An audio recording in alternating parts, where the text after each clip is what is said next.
And I'm going to use my document to go through some ideas with you guys.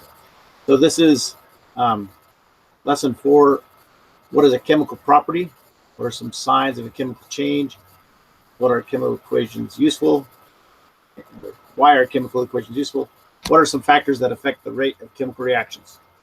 So there's 3 main vocabulary there.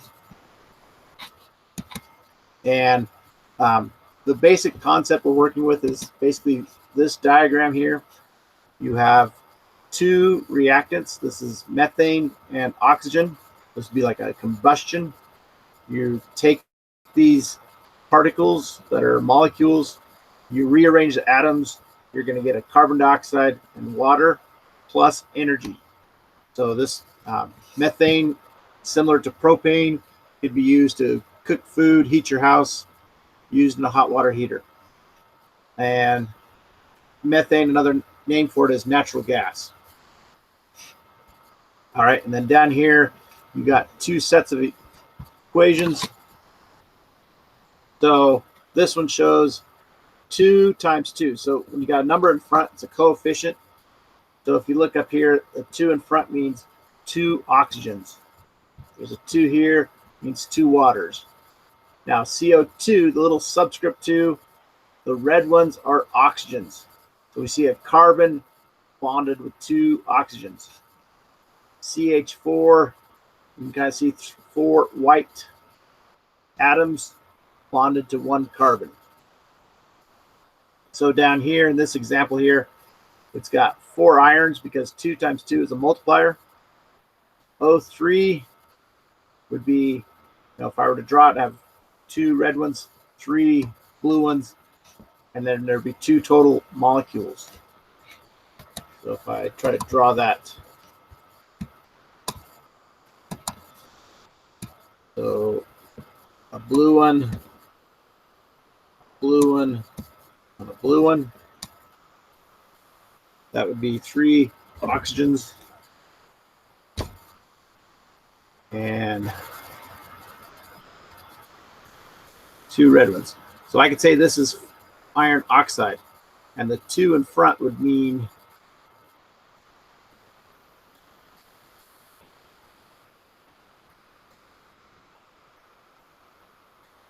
that I have 2 sets of molecules. And then I have a carbon here. Just say that's a green carbon. So when a reaction occurs, you're going to get iron by itself and 3 carbon dioxide. So the arrow means, okay, something's going to happen, and I'm going to get the red one by itself, and it says 3 carbon dioxides. I'll need 3 greens, and each of those greens have 2 oxygens. All right, so it's pretty easy to see that this is an unbalanced situation because I got 1, 2, 3, 4, 5, 6 oxygens. 2 times 3 is 6. But over here I got 2, 4, 6. So actually the oxygens are balanced, but other things like carbon is not, because I got 1 and 3. Got 1 here, 3 here. I got 4 irons, only 1 iron. So we can see, to balance it, the 2 times 2, so there's a 4 here, and if I multiply this by 3, 3C, so now I got 3 carbons, 6 oxygen, 6, 4, and 4. So by changing this, basically what I'm doing is adding 3 carbons, and I'm adding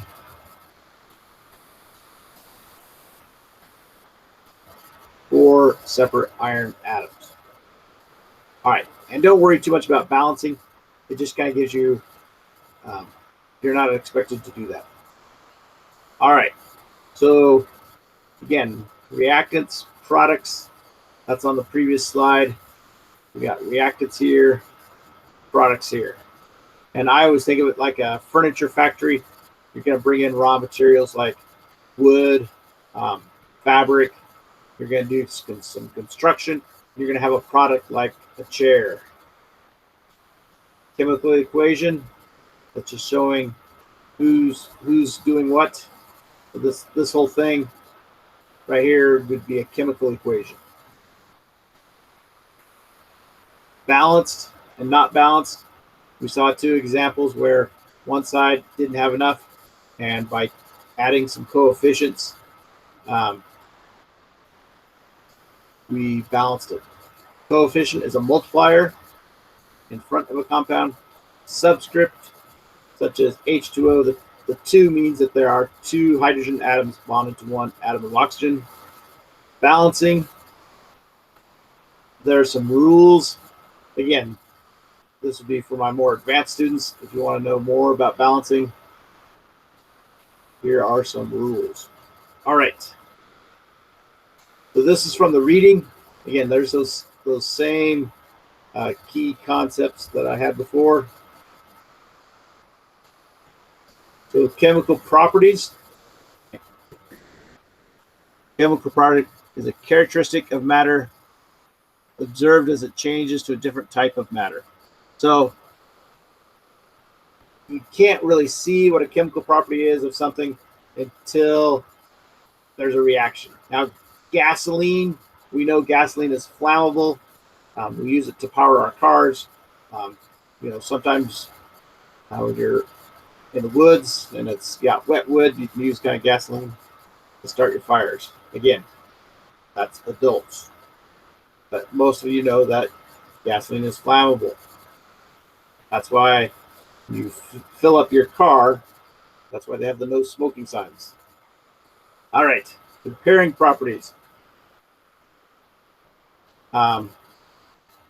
We've talked about its physical. Now we're going to talk about its chemical properties, whether it's stable,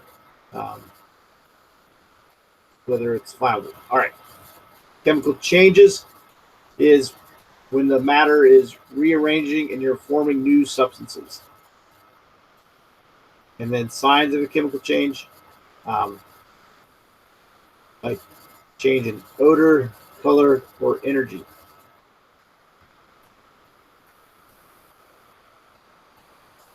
And explaining chemical reactions, like I said, a chemical equation is the best one.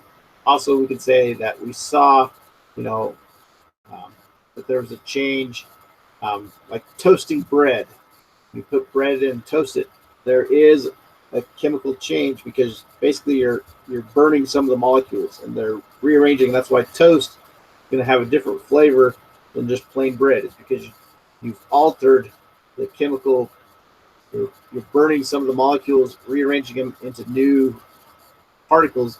That's why toast is going to taste different than just plain bread. Okay. Again, this talks a little bit about balancing.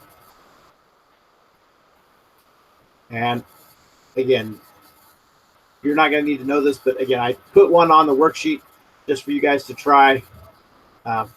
If you don't get it, I'm okay with that. But again, it just gives you a better understanding of how atoms are, how they work. Okay, the rate of chemical reactions. So temperature. So temperature, remember, is about the movement of atoms. So if atoms are moving around quickly, if I have an atom and it's moving around quickly versus an atom that's moving around, kind of slowly, this is going to have more energy. And so for a chemical reaction, particles have to be colliding. So this guy, let's bring in another molecule.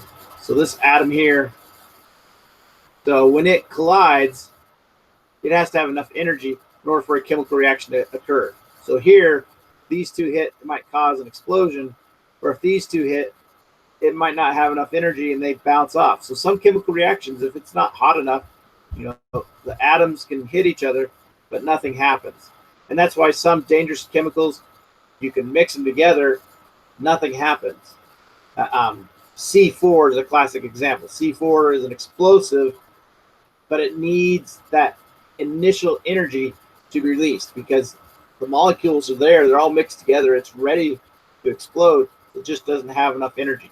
So by adding energy, it can cause an explosion. Okay, other factors, concentration. So if you have a liquid, how many atoms are in there? That means more collisions. So the higher the concentration, the more collisions. Surface area. That so I use the example of throwing salt in water. So if you have a big chunk of salt versus small pieces of salt, the small pieces, the water's going to be able to get around it, surround it, and dissolve it quicker. Same with chemical reaction. If you have smaller pieces, it's going to be a faster reaction. All right, so chemistry, all the lessons that we've talked about, the physical properties, states of matter, it all comes down to understanding how chemistry works. All right. So 2 carbons, 4 hydrogens. I got 2 oxygens here. But 2 times 2 is another 4 oxygens, so I have 6 oxygens total. 6 oxygens. Over here, I got 2 times 2 is 2 carbons. 2 times 2 is 4 oxygens. I got 4 there. 2 times 2 is 4. And 2 times 1 is 2. So we can see 2, 2, 4, 4, 6, 6. So this is balanced.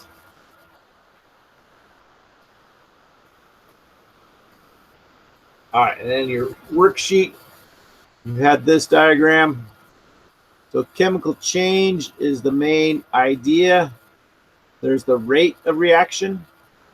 So rate is determined by concentration, temperature, and surface area. Surface area, temp, and concentration. And the other ones,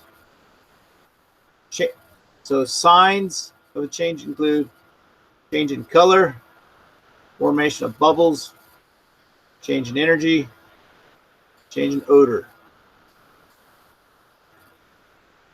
All right, and in the quiz, I'll admit, I really didn't like these questions. They're a little bit confusing. So the easiest one, blank, must be balanced. That's your chemical equation.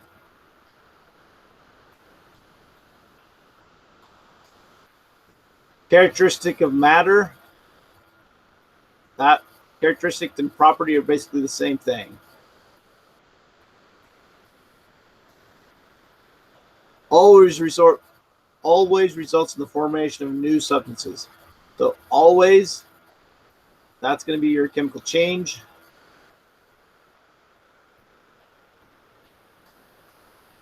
Is one sign that a chemical change might have occurred. That's the energy change.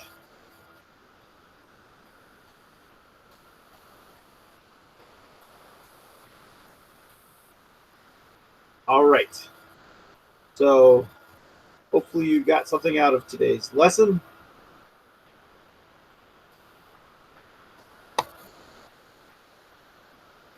And hope that video is helpful to you. Have a good day.